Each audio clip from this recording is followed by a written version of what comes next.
Assalamualaikum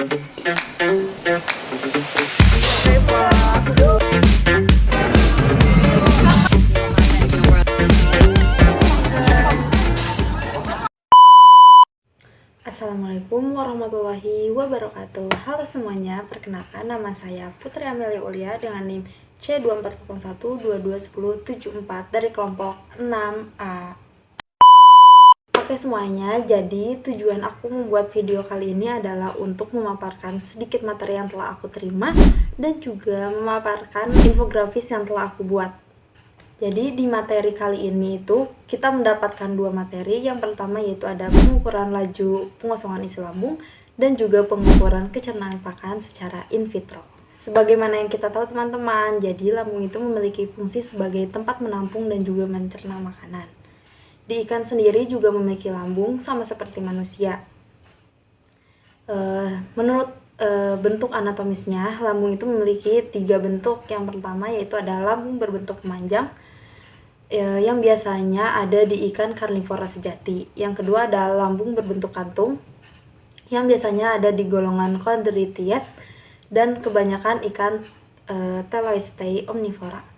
Dan yang terakhir adalah lambung KK yang berada di ikan Polypterus, Amia, dan juga Anguilla. Nah, untuk ikan herbivora sendiri itu tidak memiliki lambung teman-teman. Jadi ikan herbivora ini hanya memiliki usus yang dimana nanti bagian depannya itu akan membesar dan membentuk sebuah lambung buatan yang fungsinya juga tidak jauh berbeda dengan lambung aslinya untuk menampung makanan yang dimakan oleh organisme atau ikan tersebut. Nah, selanjutnya untuk tingkat kepenuhan dari lambung yang dimiliki oleh ikan itu kita ekspresikan dalam nilai indeks kepenuhan lambung atau Index of Stomach Content yang biasa kita sebut dengan ISC. Nah, nilai ISC dari tiap jenis ikan itu dapat berbeda-beda, demikian juga untuk suatu jenis ikan tertentu. Jadi nilai ISC yang kita dapatkan dari ikan itu akan berubah sewaktu-waktu karena tidak selalu sama.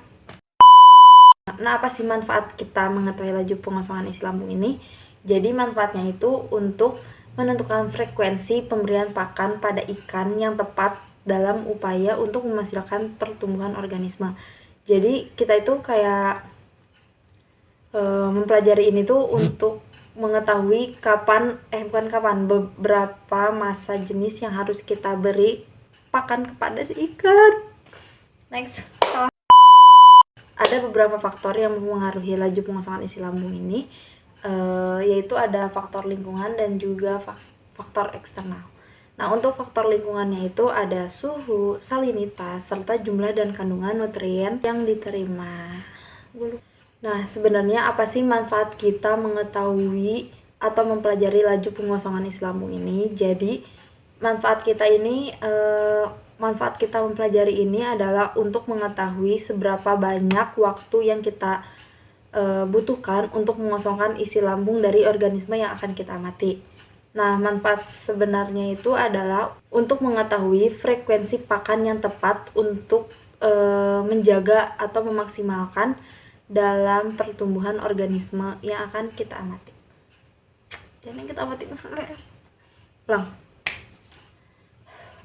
Apa sih manfaat kita mempelajari atau mengetahui laju pengosongan isi lambung ini? Jadi manfaatnya itu adalah untuk mengetahui seberapa banyak waktu yang dibutuhkan untuk mengosongkan lambung dari organisme yang akan kita amati.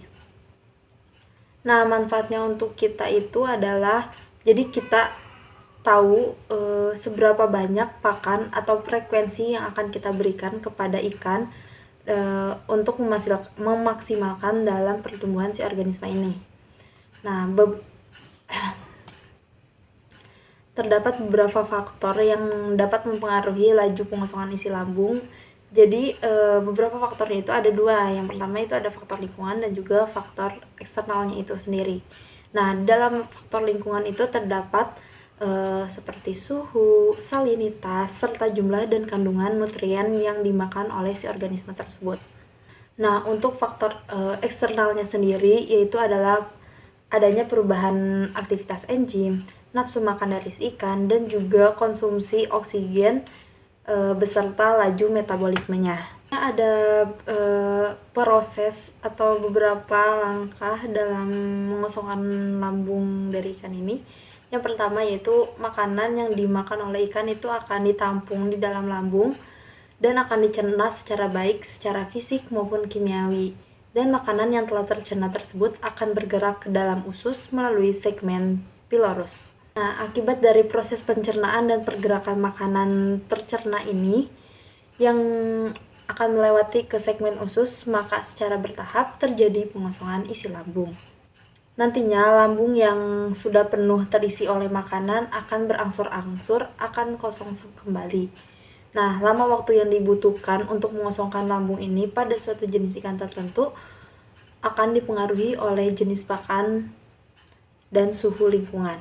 Nah, salah satu tujuan dan juga informasi yang akan kita dapatkan dari laju pengosongan isi lambung ini, kita jadi mengetahui indikator tentang mutu pakan dan juga dapat dijadikan dasar dalam penentuan frekuensi pemberian pakan pada ikan yang akan kita amati, yang akan kita pelihara, atau ikan yang ada di ekosistem danau, sungai, laut, dan lainnya. Selanjutnya kita akan masuk ke dalam materi yang kedua. Yang kedua itu berjudul pengukuran pencernaan pakan secara in vitro. Jadi pencernaan adalah suatu proses penyederhanaan makanan melalui mekanisme fisik atau kimiawi sehingga makanan yang kita konsumsi itu dapat berubah dari senyawa kompleks menjadi senyawa yang sederhana. Nah, makanan yang akan dikonsumsi oleh ikan itu nantinya akan diserap dan diedarkan ke seluruh tubuh untuk dimetabolisir di dalam sel. Nah, selain itu juga pencernaan itu merupakan salah satu proses yang sangat penting karena karena pencernaan ini dapat menentukan tingkat keberhasilan suatu makanan untuk dapat dimanfaatkan oleh tubuh. Nah, dalam proses pencernaan ini kita membutuhkan dua buah cairan yang dapat membantu dalam melancarkan proses pencernaan, yaitu ada cairan digestif dan juga cairan energi. Adapun cairan digestif itu meliputi enzim, HCl, bikarbonat, air, dan juga lain-lain. Nah, untuk pengaturan mekanisme prosesnya itu dapat melibatkan sistem saraf dan juga hormon atau gut hormon. Nah, sedangkan kecepatan yang dibutuhkan dalam proses pencernaan itu dikontrol oleh suhu lingkungan. Pada ikan, di dalam proses pencernaan secara kimiawinya itu dapat dimulai dari lambung, di mana lambung ini memiliki kelenjar yang mampu mensekresikan cairan digestif yang berperan dalam proses pencernaan secara kimiawi. Nah, selanjutnya itu proses disempurnakan di segmen usus. Nah, cairan digestif inilah yang nanti akan membantu proses pencernaan yang berada di segmen usus, berasal dari hati, pankreas, dan dinding usus itu sendiri. Nah, di dalam proses pencernaan ini mungkin disebabkan oleh karena adanya enzim seperti protease, lipase, dan juga karbohidrase. Oke, mungkin segitu aja pemaparan singkat materi yang aku bawakan. Selanjutnya aku akan memaparkan atau menjelaskan mengenai poster atau infografis yang telah aku buat. Nah, bisa dilihat di dalam infografis ini yang berjudul Pengukuran Laju Pengosongan Isi Lambung dan Pengukuran Pencernaan Pakan Secara In Vitro, Putri Amelia C274, kelompok 6A oleh Aspak Irfa Ikdianti. Nah, di dalam poster ini itu ada pengertian dari kedua judul tersebut. Yang pertama ada pengertian dari pengukuran laju pengosongan isi lambung, yang setelah aku jelaskan tadi, sama seperti yang telah aku jelaskan di materi tadi, laju pengosongan isi lambung merupakan sebuah proses atau waktu yang dibutuhkan dalam mengosongkan isi lambung pada ikan. Terdapat beberapa faktor yang dapat mempengaruhinya seperti temperatur air dan juga pakan yang dikonsumsi oleh si ikan. Nah, untuk pengertian dari pengukuran pencernaan pakan secara in vitro dapat dilihat, itu merupakan suatu proses dalam menentukan jumlah makanan yang diserap oleh saluran pencernaan dengan cara mengukur pakan yang dikonsumsi dan dikeluarkan. Metode pengukuran secara in vitro ini adalah dengan meniru proses pencernaan dalam saluran pencernaan yang nantinya akan dilakukan di laboratorium. Nah, proses terjadinya pencernaan ini disebabkan oleh beberapa enzim seperti protease, lipase, dan juga karbohidrase. Selanjutnya, setelah pengertian, terdapat beberapa faktor yang dapat mempengaruhi dari kedua materi itu. Yang pertama ada beberapa faktor mengetahui laju pengosongan isi lambung. Yang pertama ada suhu, salinitas, jumlah nutrien, dan juga oksigen terlarut. Untuk faktor pada pengukuran pencernaan pakan sendiri itu terdapat faktor lingkungan seperti pH dan suhu, jumlah dan konsentrasi enzim, jumlah pakan, dan juga aktivator. Nah, pada materi pengosongan isi lambung ini terdapat apa sih hubungan antara isi dari isi lambung, bobot lambung, dan juga ISC atau indeks stomach content. Nah, jadi hubungan di antara ketiganya itu adalah ketika kita akan mengetahui ISC atau nilai dari indeks stomach content itu, kita membutuhkan data dari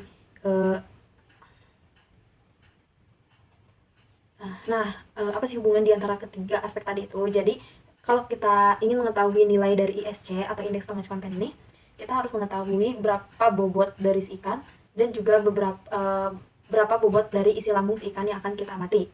Nah, disitulah kita akan mengetahui nilai dari indeks stomachic content atau ISC. Di sini juga terdapat dua gambar buah ikan, yaitu ada ikan mas atau Cyprinus carpio dan juga ikan nila Oreochromis niloticus.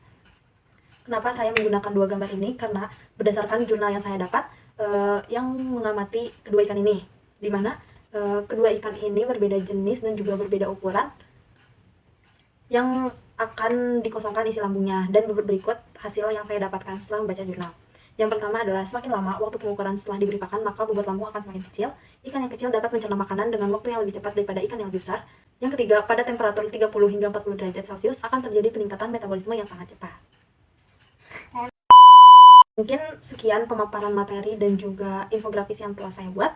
Jika ada pertanyaan, boleh kalian tulis di kolom komentar di bawah ini. Saya tunggu pertanyaannya, teman-teman. Mungkin statement tadi sebagai penutup dari video yang telah saya buat. Kurang lebihnya mohon maaf. Wassalamualaikum warahmatullahi wabarakatuh. Sampai bertemu di video selanjutnya. Bye-bye, teman-teman.